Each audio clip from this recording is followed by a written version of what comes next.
नमस्कार, मैं शबीना परवीन और आप सभी देख रहे हैं मेरे साथ भारत मीडिया। सनातन पांडे और नीरज शेखर में सबसे बड़ा समाजवादी कौन? भाजपा का जनता की सरोकार से कोई वास्ता नहीं। पूर्व मंत्री चंद्रशेखर जी ने अटल जी से कहा, मैं कभी सांप्रदायिक शक्तियों को समर्थन नहीं दे सकता।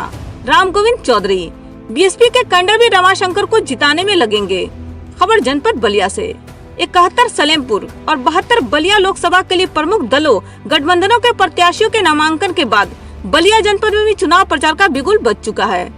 इसी कड़ी में इंडिया गठबंधन के स्टार प्रचारक पूर्व मंत्री राम गोविंद चौधरी ने मीडिया के सवालों का खुलकर जवाब दिया।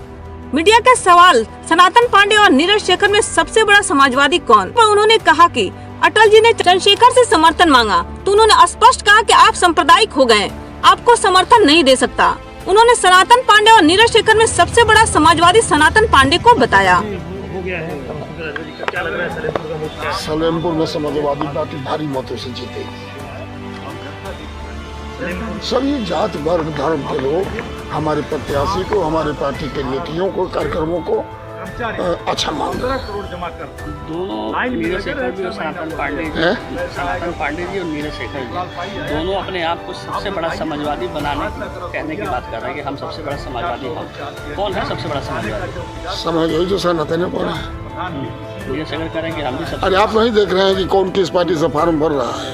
विचारधारा उनकी समाजवादी मतलब विचारधारा भी है, बता रहा है नीरज शेखर। नहीं, नीरज शेखर जी की भी विचारधारा समाजवादी थी, अब नहीं। आपको याद होगा एक बार समता पार्टी में जनता पार्टी के विलय हो गया था और समता पार्टी के अध्यक्ष जॉर्ज फर्नांडिस साहब एनडीए के संयोजक थे, तो चुनाव चिन्ह मिला था चंद्रशेखर जी को समता पार्टी का। वोट भारतीय जनता पार्टी ने भी दिया। जब अविश्वास का प्रस्ताव आया अटल बिहारी वाजपेयी पर, तो चंद्रशेखर जी ने साफ कहा कि चंद्रशेखर जी, अटल जी, आप अब सांप्रदायिक हो गए और आप जानते हैं, आप हमारे मित्र हैं कि मैं सांप्रदायिक शक्तियों को कभी बर्दाश्त नहीं कर सकता, लिहाजा मैं आपको वोट नहीं दूंगा। और उन्होंने वोट नहीं दिया, उसी एक वोट से अटल बिहारी की सरकार गिर गई। तो हम लोग ऐसे समाजवादी नेता की चेला हैं। समाजवादी पार्टी को आपके गुरु चंद्रशेखर जी भी रहे हैं। रहे नहीं, जब तक हम जिए हैं। और उनके बेटा आज बेटा और चेला में अंतर है। बेटा बेटा है, चेला चेला। तो बेटे पर चेला भारी है क्या आज के डेट में? हम कैसे कहें कि भारी हैं? हम उनके विचारधारा के साथ, हम चंद्रशेखर जी के विचारधारा के साथ और वो चंद्रशेखर जी के विचारधारा के साथ। मुख्यमंत्री योगी आदित्यनाथ और भाजपा के बड़े नेताओं द्वारा गाय और बीफ पर दिए गए बयानों के बाद सिकंदरपुर विधायक मोहम्मद जियाउद्दीन रिजवी का भी बयान आया था, जिसमें उन्होंने मुख्यमंत्री योगी आदित्यनाथ को खुली चुनौती दी थी, यदि आप सच्चे संत हैं तो इन स्लॉटर हाउसों को बंद कराएं। इन्हीं सवालों पर श्री चौधरी ने भी मीडिया से कहा कि गाय और बीफ की बात करने वाली भाजपा ने गाय के मांस को निर्यात करने वालों से 2,500 करोड़ का चंदा लिया।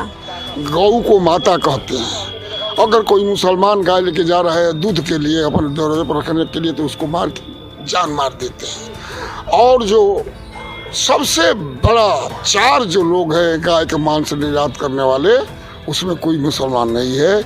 और गाय के मांस के निर्यात करने वाले से भारतीय जनता पार्टी ने 2,500 करोड़ रुपए का चंदा लिया है चुनाव का। कोई अपनी माता को कटवाने के नाम पर चंदा लेगा क्या? भाजपा के लिए गौ माता केवल दिखावा है। क्यों नहीं भाजपा सरकारें बीफ उत्पादन करने वाले स्लॉटर हाउसों को बंद करवाती है? उन्होंने गठबंधन प्रत्याशियों की जीत के सवाल पर स्पष्ट कहा कि भाजपा का जनता के सरोकार से कोई वास्ता नहीं।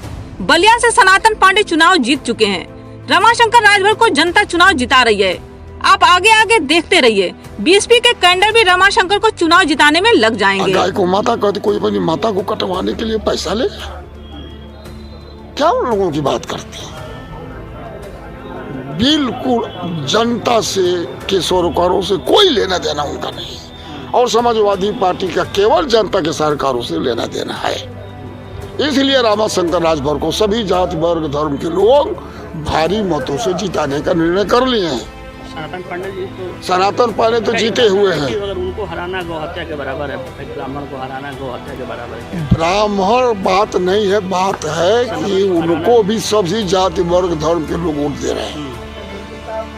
यानी हराना जो है वो भाजपा इस पर जा रही है, लोग उसके झूठ को तिकड़म को समझ गए, एकदम समझ गए। जनता चुनाव लड़ रही है, कैंडिडेट और कार्यकर्ता नहीं, जनता। जब जनता खड़ा होती है तो कोई रोक नहीं सकता। 77 में जनता खड़ी हो गई थी, 24 में जनता खड़ी है पूरे प्रदेश में, देश में। बीएसपी के लिए बहुत मजबूत कुछ नहीं, बीएसपी कुछ है ही नहीं है। आप देखिएगा कि अंत में बीएसपी के कैडर रामाशंकर राजभर का वोट मांगेंगे कि नहीं मांगेंगे। जातिवाद भी तो लहर चल रही है ना, वो भी राजभर है ना। तो जब उनको कोई वोटे नहीं दे रहा है तो रामाशंकर को वोट मांगेंगे वो। ये चुनाव में जात का असर पड़ रहा है क्या? खूब पड़ रहा है। जातिवाद ऐसी ताज़ा खबरों के लिए बने रहें भारत मीडिया के साथ।